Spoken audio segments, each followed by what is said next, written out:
Hi and welcome to the Journalism Salute. I'm Mark Simon. In each episode, we'll talk to or about an interesting person or organization related to journalism. The intent is to show that journalists are not the enemy of the people. Thank you for listening.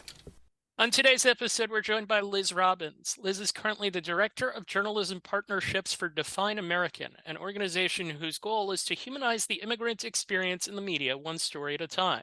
Prior to this job, Liz was a longtime reporter for the New York Times, first covering sports and then immigration. She's also a journalism teacher and professor and wrote a book about the New York City Marathon. Hi, Liz. Hi, Mark. So let's start where we start with everybody. What's your journalism origin story? Well, it actually has to do with sports. Of course, I was in the high school newspaper. I was one of the editors. And then when I got to college, I decided to join the staff. But first, I didn't know what I was going to cover. And all the editors kind of stood up, did their spiel. They were long-winded. The sports editor stands up and says, "Join sports, we're more fun." That's it. So I knew right away I was going to be covering sports.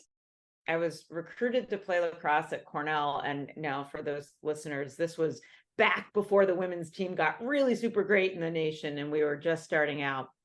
I like to think our team was the foundation for that.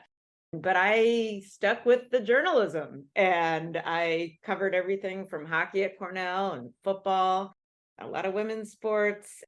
I really learned everything I needed to learn from people like Jeremy Schaap, who was my sports editor. And I know it was incredible just to see all these great journalists who are still working today, like Dave Folkenflik, Ash Kamani, who of course is CBS News director. So yeah, we had quite an esteemed group. And that was my origin story in sports. So, was there a moment from your upbringing that would have foreshadowed your interest in telling stories? Well, yes, the 1980 Phillies. That was telling stories, at least sports wise. I mean, I collected baseball cards like most kids in the late 70s and 80s, especially growing up in the greatest sports town in Philadelphia. Sorry, all you New Yorkers, but I know we haven't been winning all these championships lately, but that's okay, even if the Eagles are no longer undefeated. But storytelling, this is actually a good story, because my uncle was an English professor, and I remember, and a poet, and he would sit me down when I was 4 years old at a typewriter, and we would compose stories together. And my aunt sent me a copy of something I wrote together with my uncle, and didn't make a whole lot of sense, but just sitting down at a typewriter composing, I think I've been doing that ever since. So you were a sports writer at the St. Petersburg Times, the Cleveland Plain Dealer, the New York Times, and you had some prestige beats. You covered the Cleveland Browns, then you covered the NBA, the Knicks, the Nets. You were the national NBA reporter. You've also covered the Olympics and major tennis as we kind of zoom forward here. And I see stories on your personal website about Steve Nash, Megan Rapinoe, the Williams sisters. What were the characteristics of your sports work? Very much like the characteristics of my immigration work, and that is humanizing people, trying to find out what makes them tick, but also what makes them quirky, and what they read, who their family members are. It's digging deeper, but also caring about them, a lot of empathy.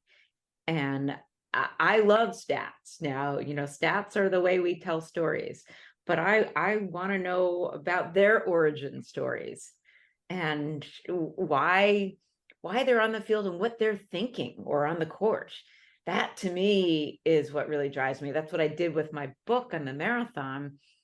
Tried to find people who were very typical of marathon runners, from the professionals to a cancer survivor to a recovering alcoholic to a grandmother to somebody who's run it like 30 straight years. And so these people, I put the reader in their minds. And I also talked about the history. I love history. I was a history major in college, on European history, Italian Renaissance. And so understanding how people interact with their politics, their community, their leagues. I love that, because it speaks to the universality of who we are. Now you've covered some of the largest names in sports. We were talking before, you said Yeah, LeBron, Steve right. Nash, Megan Rapinoe, the Williams sisters, as I just brought up. Can you take one of these and maybe give an example of how you got them comfortable with you? Wow, that's a great question about being comfortable. So many memorable interviews. With Venus and Serena, I got to see them from the very beginning of their careers, so much so that I was there when Venus was just starting, beating Martina Hingis, and Richard Williams would say to me, as he said to everyone else, this one, pointing to Serena, this one's going to be great. And so I remember that. But that was more of a process going through agents, but it's showing up, Mark. It's being there all the time, asking good questions and being prepared. I remember Serena and I got 22 minutes in her limo, which was, like a Lincoln Navigator or something. And it was right after she did a junior tennis league appearance, and she was talking a little bit about depression, opening up a little bit, and it was listening. And it's the same thing whether you interview a college wrestler or, which, I love wrestling too. It's just listening to people. Steve Nash and I talked about Che Guevara and what he was reading. And he was talking about Dickens and everything he was reading. Jerry Sloan was talking about his dog. So, we started talking about how the dog would eat the pie off the cupboard and off, where the sink was. And it's just that moment of connection and showing people that you care. Because if you care, your reader will care. So that takes us to what you're currently working on. Why did you switch out of sports, first of all? I know people say, wait a second, that doesn't seem to compute, but it's exactly the same thing. And let me tell you the bridge to it. So when I was the NBA columnist in 2004, 2000, I did it for 3 years, but the first year I did a series called Faces from Afar that was a profile every week of a different international player. I love this. And I would, I went and I actually would interview the players for a good half an hour, and the NBA was great at getting me the players. And I opened up this window that I don't think fans really saw before. So I knew I wanted to do more. Oh my God. I don't know. Should I say like player agents or covering the Knicks? Was that it that did it to me? um, Hamstrings. I felt like after I wrote my book on the marathon in 2007, it came out in 2008, I wanted to do more. I really chronicled the city, and I loved the city. So I covered Brooklyn. Before that, actually, I was on the breaking news desk because they weren't sure. They're at the New York Times. They're like, I don't know, you were a sports writer for so long. Can you cover news? I'm like, it is news. Sadly, what we saw UVA, that's a sports story and all of that. And here's the thing. Now that I cover immigration, or I had covered immigration for 4.5 years with the New York Times and teach it, and in my current position, I really want to say that there shouldn't be a division, right? Oh, you're the immigration reporter. You're just the baseball reporter. You're only this. Today, especially with social media and internet, everything should be integrated. And this is one thing that I really found. So this won't surprise you, but we just did with Define American, this whole project on local news. And we found that people have some viewpoints about immigrants that are not overly positive. Some are stereotypical, that, they burden welfare and that they commit crimes. These are stereotypes and they're not correct. The statistics show us that. However, if you present a story within a lens of, say, sports, business, arts, culture, people are going to see their neighbors a little bit differently. And that's what we found. People will say, maybe these people are good citizens for our country. So it's a way of not, advocating, but it's doing smart journalism. And it's not just about policy. The same way you wouldn't just make it all about stats, right? People don't want to read about that. They want to understand what these policies mean away from the border. So explain Define American. Why does it exist Okay. and how you came to work for them? Okay. Define American exists because of a journalist, Jose Antonio Vargas. And in 2011, he came out as undocumented. I don't know if you remember the New York Times Magazine piece, made a big splash at the time. He had been working for the Washington Post, and he said he's undocumented. He was from the Philippines, and he wanted to tell people this. So he founded Define American, really in an effort to have people realize through the media and both film, TV, culture, arts, that there are different ways of understanding. Like, we can humanize this narrative one story at a time. But interestingly, he had not had a journalism department. They had a whole movement before I got there about not using the word illegal to describe immigrants because it's not accurate. And many immigrants, as we know, are here on visas. Some actually are undocumented because they come legally and overstay their visa. So they had this big push about, not saying illegal, but that was it for journalism. So he hired me in 2021. I left the New York Times. At the beginning of 2019, I took a buyout. They were offering buyouts to longtime reporters. And I went and taught. I pursued a book project that became a magazine article that came out all about bowling and how bowling is back. That is another secret of mine in sports. I love to bowl. My dad taught me to bowl. And I just wanted to do something different. So I've never worked for a nonprofit. I've been in newsrooms. I've been on press row. I've been in locker rooms. I've been in conventions. I've been in communities. I've been in the back of bodegas watching World Cup games with 20 Ghanaians and me. And it was awesome. They're all singing in Twee, and I'm having the best time ever. For me, this is a chance to mentor reporters, come up with toolkits. I am advocating for responsible journalism. I'm not advocating for immigrants to stay here or for policy. This is just about teaching. What is your family's relationship to immigration? This definitely motivates me when I have been covering immigration and teaching it.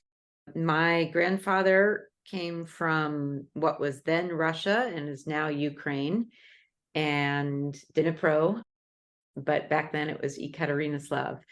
And they were forced out by pogroms, came here. The name was changed to Robbins. And that is my dad's side of the family. And I definitely identify with this journey. And I've learned so much about migration, forced migration, and very grateful that we were able to come here despite a lot of the difficulties in the old country and build a life here. And my other side of the family, my grandfather was a printer, so words everywhere. But this grandfather from Ukraine, he sold fixtures, lighting, appliances. And now I do words. And I think I try and honor his heritage. So can you give us an example of like what you might have done yesterday or something that would kind of walk us through what exactly you do for the group? Okay, I'm getting old here, Mark. I can't remember what I had for dinner yesterday, let alone this. No, for the last year, I really have been very immersed in my research report called Reimagining Immigration News, North Carolina's Case for the Nation. And so up until about 2 weeks ago, when we had this launch at the Society of Professional Journalists Conference, this was all I was doing. So we were researching how local news covers immigration or how it doesn't, and how they can do better. And so this is a 78-page report with really cool pictures. And yes, sports, cricket, and soccer are in here. And we focus on collaboration. I think collaboration and collaborative networks are the thing right now in journalism, because if you don't have money to cover a subject, then you should collaborate with an organization that either has the know-how or the language ability to do so. So this is what I've been doing. And then the last 2 weeks, I'm figuring out this. How do I get into newsrooms? how do I teach this? I have a 1 hour, I have a 2 hour session. And so I want news leaders to say, yeah, we have to diversify our coverage, not just our staff, but our coverage. Because not only is it responsible by covering everybody who is living in your community, it's also really good business.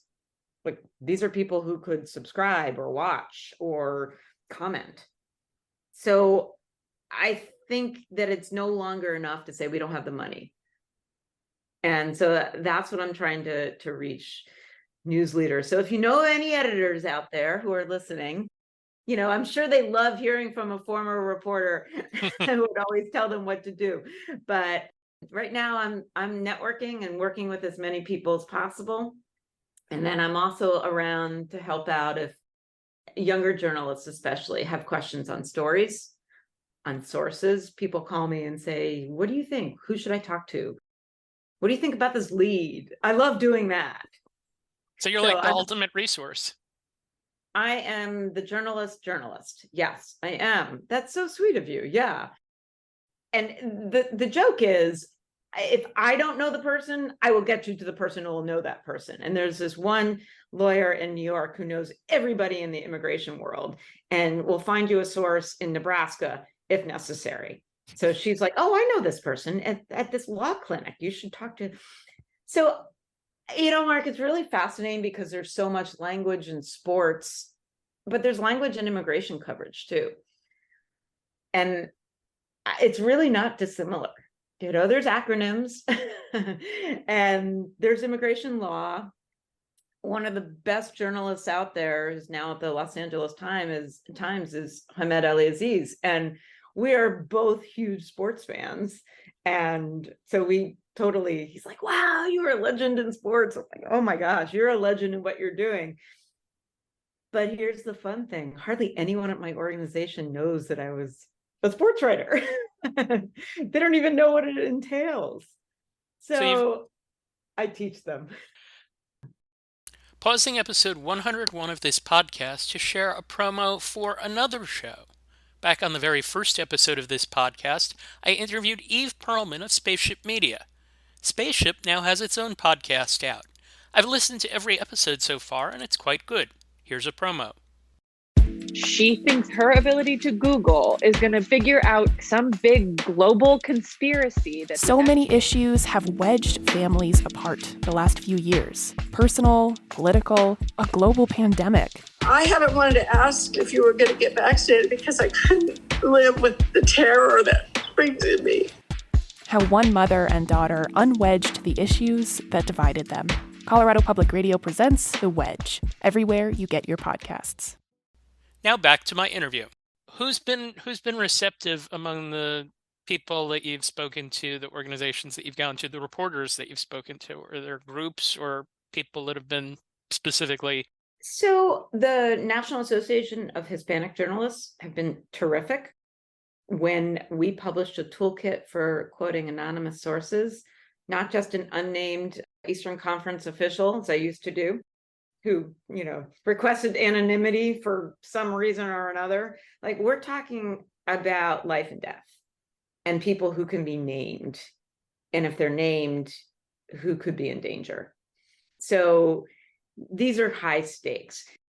And so NAHJ, back in February, I did a whole webinar and there were about 50 people who came to it. And then Report for America. You're familiar with the Report for America program. They're fantastic. A lot of early career reporters.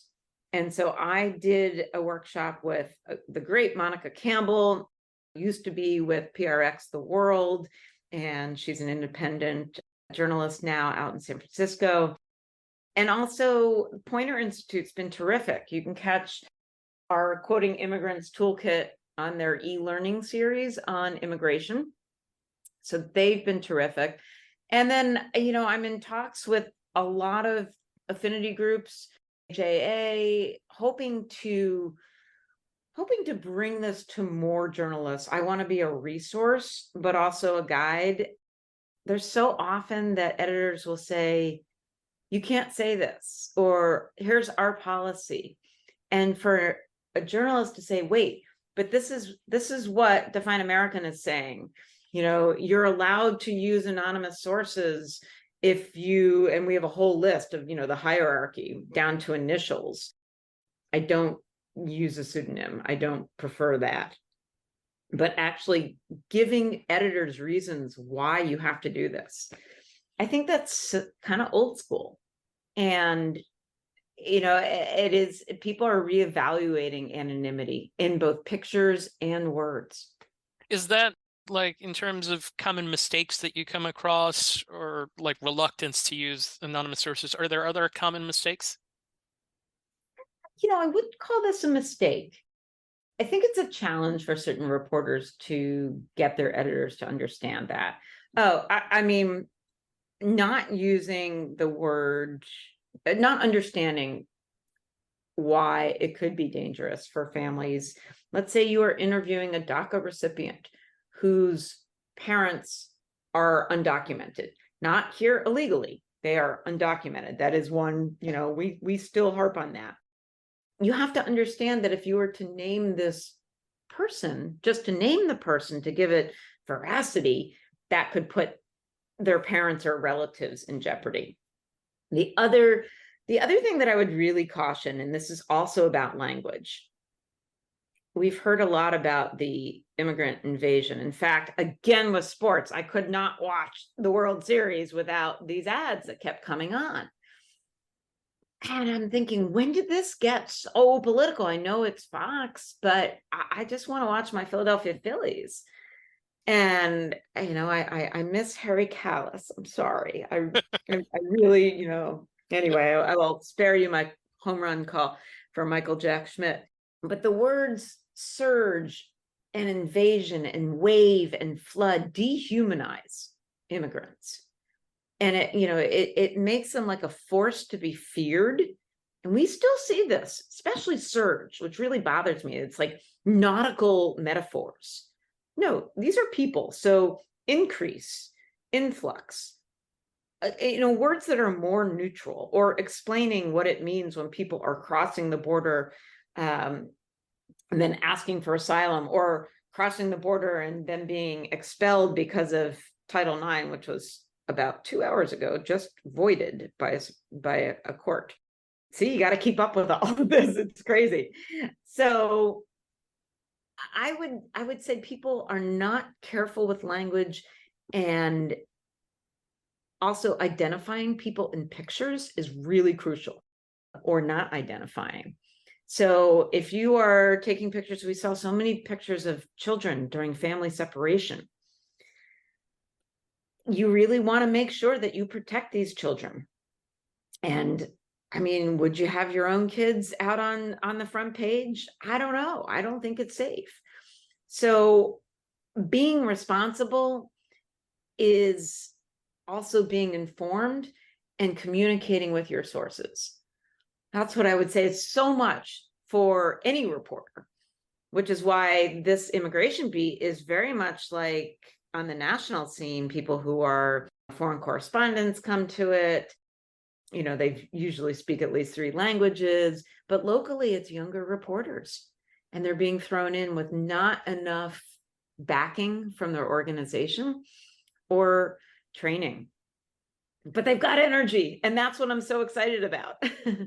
With regards to some of the different things that you talked about there, all attach themselves to something that I talked about in the episode that airs before yours, about the idea of fairness. And I'm curious, how do you define fairness as it comes to covering immigration? Fairness in both sides. Is that where we're heading? But just fairness we hear a lot about both sides, and for good and for bad. Just the idea, the reporter that I talked to in the previous episode talked about the idea of that early in his career, he wasn't necessarily reaching out to the defense attorneys in certain situations when he should have been. Yeah. And that's something that happens. There are different levels of it. I'm just curious how it applies to immigration reporting. Well, the first thing that I think of is talking to ICE and talking to USCIS or any of the immigration agency that is under the heading of DHS. It was really tough under Trump because you weren't sure what kind of information you would get. However, I always reached out to certain PR directors, field officers, to understand maybe they did know something. I mean, there was such polarization, but maybe they had background information that we needed. But even if they didn't, you still needed to talk to ICE and needed to understand, oh, well, maybe they, they not a raid on a church, or this wasn't a raid here. At least give them this chance to explore and explain. And even if they couldn't say anything on the record, you still had to contact them. I mean, I saw, I think it was like Harvard Crimson was saying, we're not talking to ICE. And that's terrible, because then ICE is going to say, well, then you have a bias. It's the same thing of not talking to people in the community. I'm only going to get the story from a press release from ICE. So I don't like to say both sides, because both sidesism frustrates me. It's all sides. And it's getting diverse sources in both ethnicity, but also power structure, age. I think this is something in journalism that people are finally starting to pay attention to, really diversifying your sources. But you have to get the official comment, just as you had to call the NBA if somebody was being suspended, right? You still need this. I'm curious how being a journalist, and specifically an immigration journalist, has impacted how you view the world, just from your perspective. It's been a long 6 years. It's been a long 6 years. When Trump first took office and just made just a rash of policy changes, and of course the travel ban, the Muslim ban, and then realized he was doing these things too hastily. Honestly, Mark, it felt like I was covering the Olympics, because for basically 3.5 weeks, you go without any sleep, and you go, and you're always trying to break the story, or you're trying to keep up with the story, and you don't know what end is up. I guess perspective wise, there are good people in government, good people in community, and there are some people who are really fighting for journalism to succeed, to cover this. My perspective is not one of being completely depressed about the world, but seeing it from a different light of, we're on this precipice right now of so many things happening in the world. Climate change, which also, by the way, affects migration, immigration, obviously finances, politics. And it's very scary, the xenophobia that's out there, the misinformation, and I think this danger of fascism that's out there. And that's why good journalism matters more than ever. I think I have become like this journalism warrior. And I've done that by teaching high school students and college students that you make changes by covering your local community. And you cover your local community the way that I covered the New Jersey Nets. And I say New Jersey because that's when they were in Jersey. Sure. And it's the rule of every journalist. You show up. You show up, you mix it up, and you listen. That's it. Are there other lessons besides that you try to impart upon young journalists? And I presume you feel optimistic about the future of journalism, given the enthusiasm with which you've talked about the young people. Yes, I am optimistic. Having just gotten back from the Society of Professional Journalists conference, what was so exciting to me was, I didn't see too many big time programs. I didn't see, Northwestern students. There were community college students. I saw basically all of California there, the whole Cal system, and Montgomery Community College in Maryland. Like, there are people hungry to be doing Slippery Rock University. They were great. People hungry to do journalism at any level. So yes. And excited about it. I also am like, really? You want to go into this? Oh no, stop before it's too late. You can still make money doing something else. You can be a lawyer. But, we're not in this to make money, right? We write, we make changes. The people who I have impacted by writing about them fairly and by making sure that they have a voice. It's not like people have always had a voice, but they've been asked to speak. That is what inspires me still. And that's when I got to do a little bit more of this real unscripted, that I felt sports was becoming a little too scripted. I mean, even now with Players Tribune, it's like you can just bypass the sports journalist, which is a shame, because we have that lens where we can show to others what's really happening and to make sense of it. And you still need that. You teach, as you've mentioned. Do you have any advice for students that might be listening on finding a mentor? Oh, read. There's not, I know students don't read a lot, even though I would assign a lot. I was speaking to a terrific young sports writer at this conference. I'm like, you should read John McPhee, Levels of the Game. And I'm realizing, oh my goodness, I mean, this book is like 50 years old, but it's a classic. And I mean, there's so many narrative nonfiction books that I could point to, but John McPhee is a master at details and at getting into people's heads. And so he's like, oh, I never thought of that. I watch Sports Center and I YouTube, and that's great.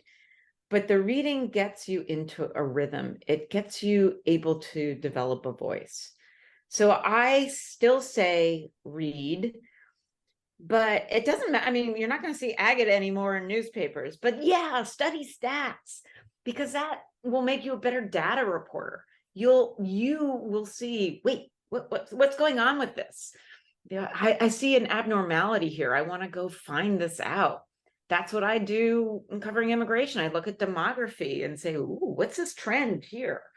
Why are all these Ghanaians coming to the Bronx? Ooh, what's the story?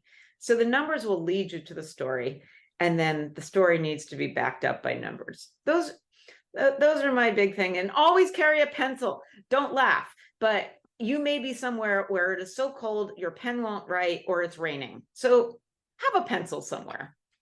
The name of the podcast is The Journalism Salute. We salute you for your good work, and we ask that you do likewise. Is there a journalist or journalism organization doing good work that you would like to salute for their good work? So, of course, Hamed Ali Aziz is terrific in immigration. But the one organization that I really love what they're doing, they're a nonprofit called Documented New York. And they cover not only immigration as in the policy, but immigrant communities and different immigrant communities, Spanish speaking, Caribbean, Chinese. It is really essential that here in New York City, we understand who are our neighbors, but also this isn't just reporting about an immigrant community, but it's for, and it's by. So it is, there's a WhatsApp channel that involves people. It's service journalism. And this is one of the new models that really is making me excited about this profession. Liz Robbins, we thank you for taking the time to join us. We will be following your work and the work that you're doing at Define America. Thank you so much, Mark. Thank you for listening to the Journalism Salute. Please let us know what you think of the show. You can find us on Twitter @JournalismPod, and you can email us at journalismsalute@gmail.com.